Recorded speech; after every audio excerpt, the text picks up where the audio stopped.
Hello, this presentation is intended to give you a little bit more information about what IB exams will be like and to answer any questions that you may have about the day of exams and how you get your results. So let's start first with how we prepare for IB exams. I would like you to join the Remind app that I have set up, and your teacher will be writing information on the board about where you can text a code to join the app for our specific graduation year group. You're also going to want to become familiar with the IB exam schedule. This has been emailed out to you, so go ahead and check your email for an email from Mrs. Juco with that exam schedule specific to this year.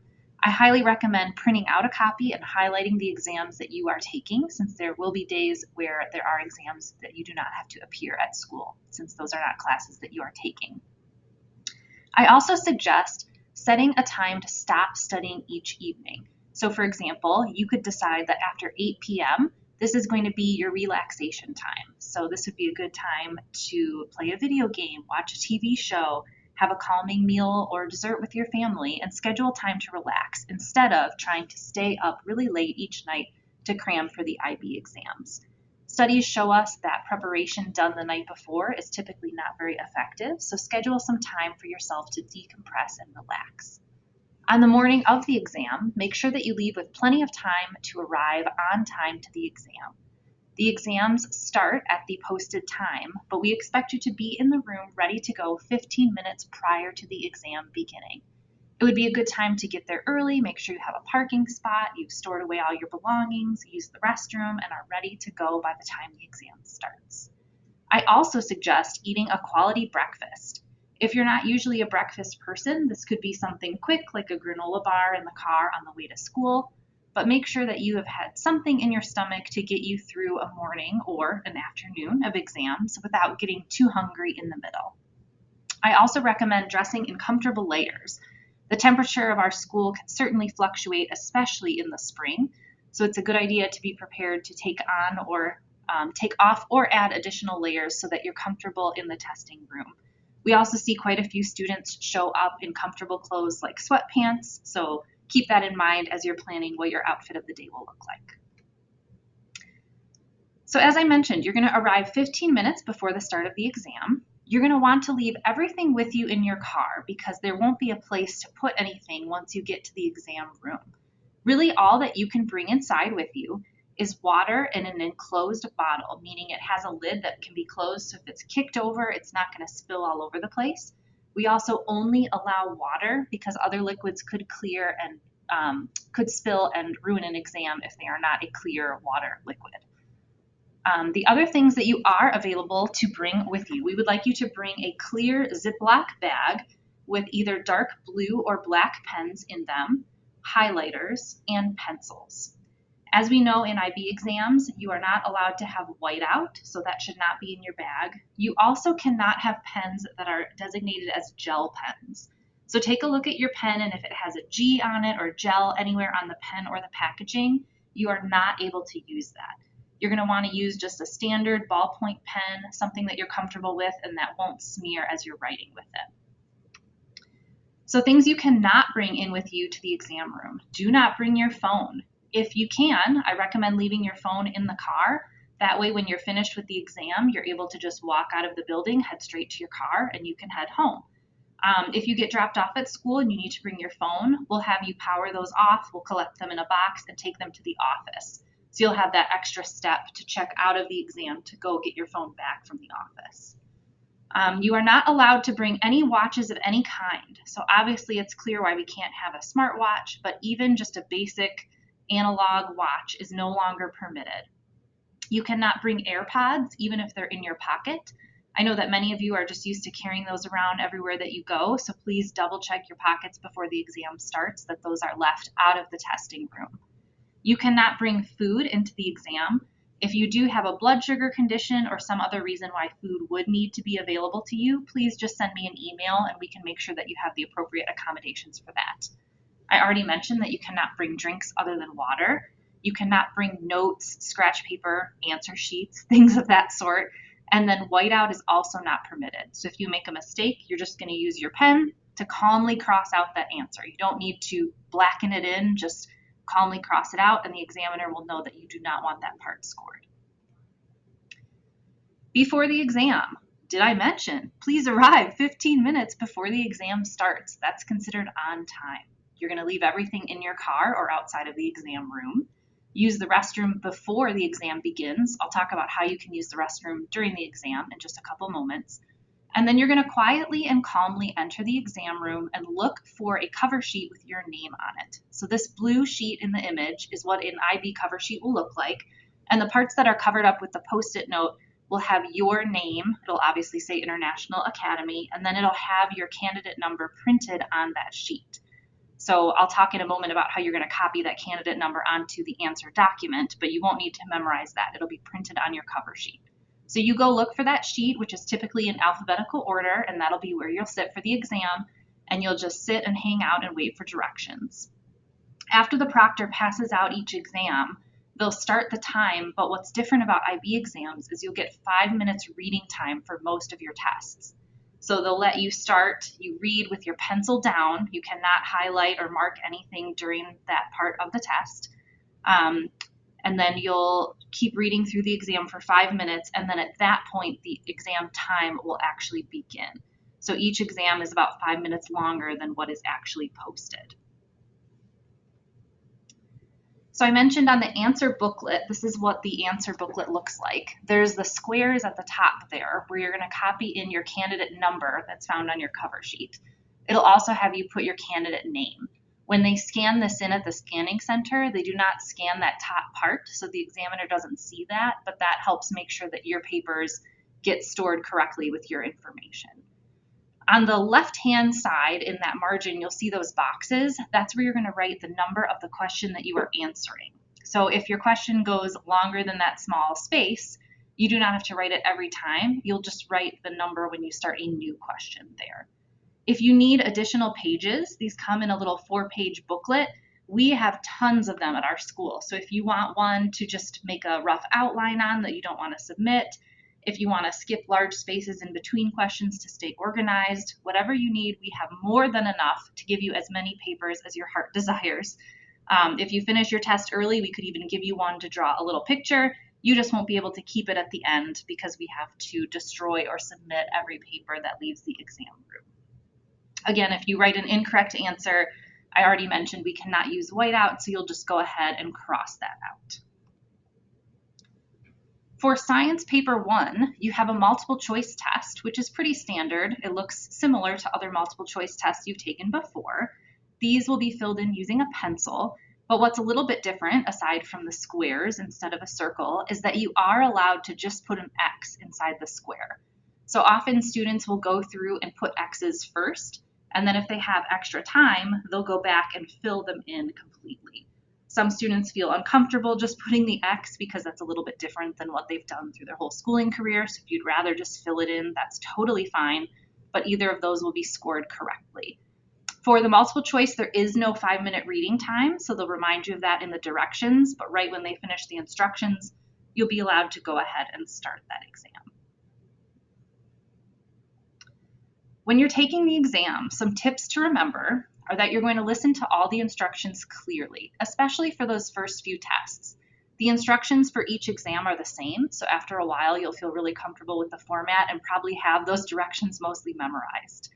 You could consider making an outline to follow, even if it's just something kind of messy in the margin of your test booklet, but that way if your mind goes blank 30 minutes into the test, you can look back at the little bullet point outline that you made, and that might help jog your memory of what you were thinking when you felt a little sharper at the beginning of the exam.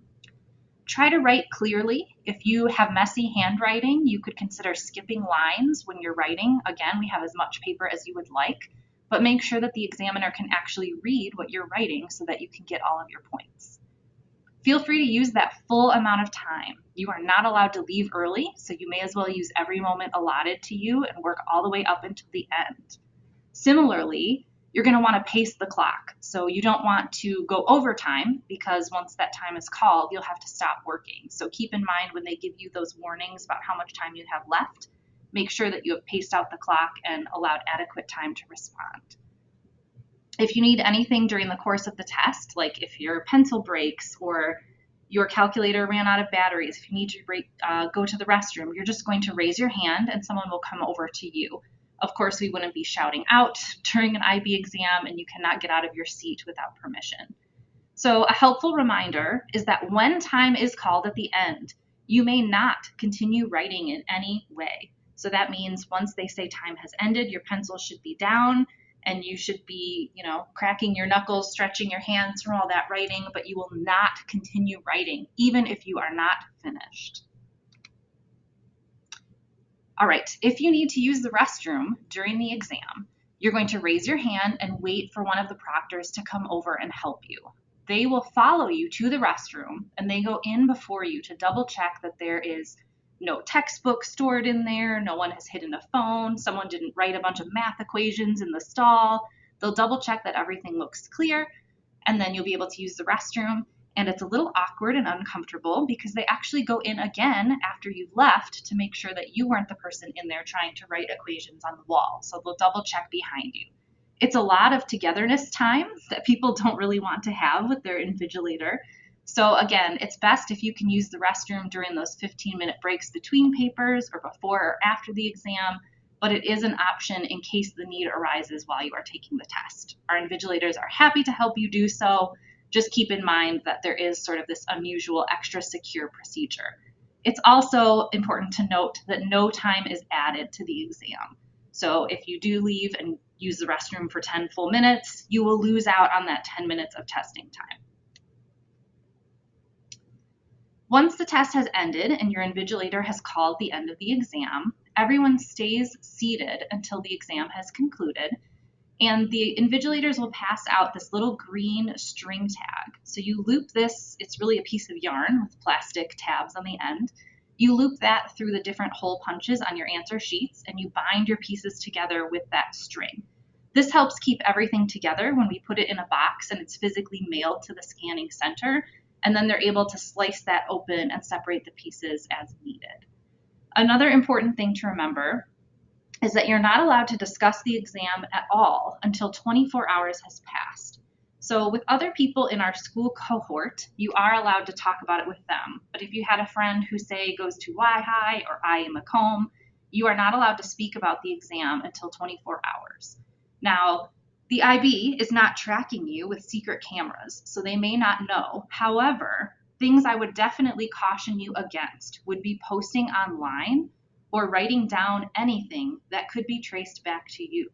So there were some issues a few years ago with students posting things about the exam on a Discord group or some other online forums.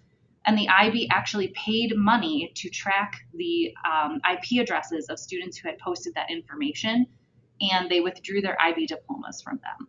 So it's very important that for 24 hours, you just refrain from talking about, posting, texting about anything with the exam. And then once 24 hours has passed, everyone in the world has finished that exam and you are free to talk about it as much as you would like. In case of an emergency, so if you wake up on the day of the IB exam and suddenly feel ill, or if you go to the hospital and you're admitted and have to spend the night there and cannot come take your exam, please call the school immediately. It would be helpful to me if you could email me any pertinent documentation. So for example, if you were admitted to the hospital or went to the emergency room, if you got a positive COVID test, sending any of that to me through the email would be very helpful because then I can call the IB and try to advocate for you. Most often, they will tell you that you just need to come back in November and retake the test that you did not get to take. But it helps if I can have that information. Sometimes they'll waive the testing fees or come up with a different method to help you out. If you were in a car accident on the way to school, once everything is safe, you could send me that police report. Whatever the case may be, just make sure that you're communicating with me so that I can try to advocate for you to make that a little bit easier on your part. One thing that is helpful to know, even though it can feel really upsetting to get to this end of the year and have to miss an IB exam, that November retake session is always a choice. So if something big happens, just remember you can come back in November, retake it then, and nothing will happen with your scores. They'll just kind of hold them until you can take that final test. So that should calm your fears a little bit in that moment. To access your results on July 6th, I will send you an email with the exact time that they will be posted because it fluctuates from year to year. You're going to log into candidates.ibo.org. So that's the same website where we just uploaded your extended essay, literature essays, and so on. So you're going to use that personal code and PIN from ManageBack. You'll click on the results tab, and on July 6th, your results will all be posted there. Your scores will also be electronically sent to the university that you indicate on your exit survey. So from your counseling secretary, you're going to receive a Google form, and I'm going to look at those responses and enter them into this IB computer system so that they'll send those results all off to your universities for free.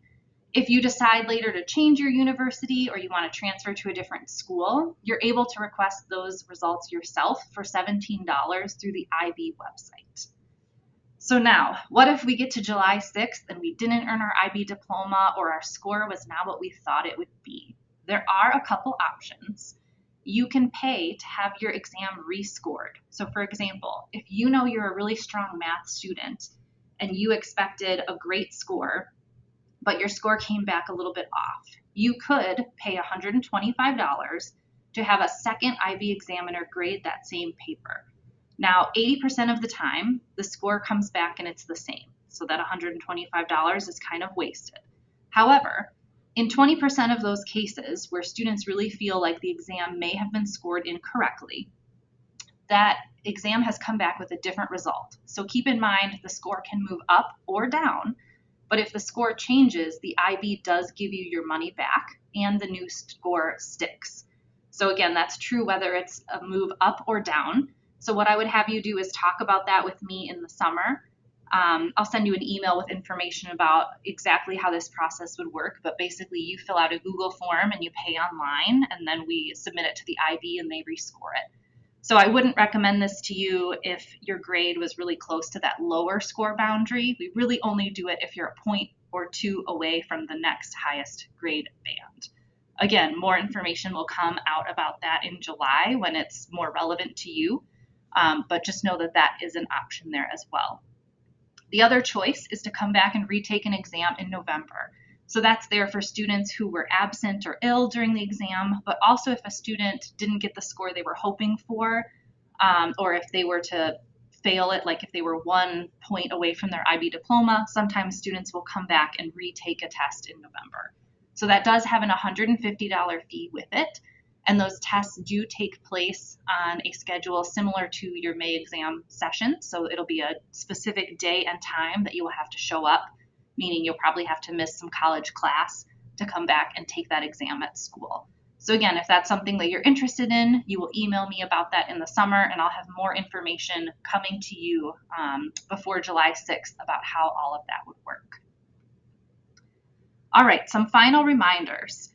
I want you to be prepared. So please pay attention in your exam prep core 3 courses. Listen to what your teachers are telling you and make sure that you are coming in as your best self with all of your knowledge that you have learned over the past 4 years. You are going to be communicative.